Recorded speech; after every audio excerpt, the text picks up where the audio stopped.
Olha só, não sei se vocês estão conseguindo. Tá tudo caído. Tem uma torre que caiu lá atrás, ó. Calma aí, eu vou ver se consigo. Tá pra lá.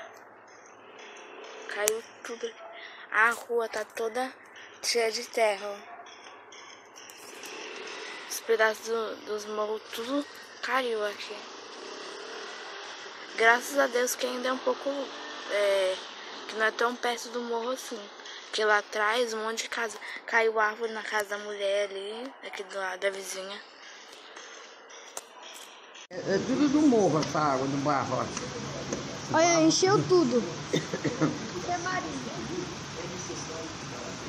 Mas já caiu, né? Essa é a Leo Mil, passa. Essa daqui é a Leo Mil.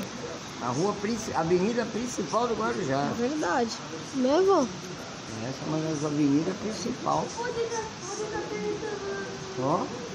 É difícil Manda de pra encher. tia Vivi. Manda pra Olha Vivi, a só o história. carro passando. Manda pra Vivi. Eu vou mandar. Ó, Ó, eles tá estão virando Eles estão virando aqui contramão pra ainda. Vai cair, idiota.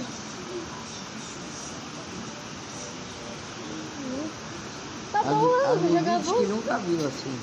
Olha, ó. Ali é uma pizzaria. Ali. Aí encheu a pizzaria também. Tu sabe mandar pra tia Vivi? Isso aí.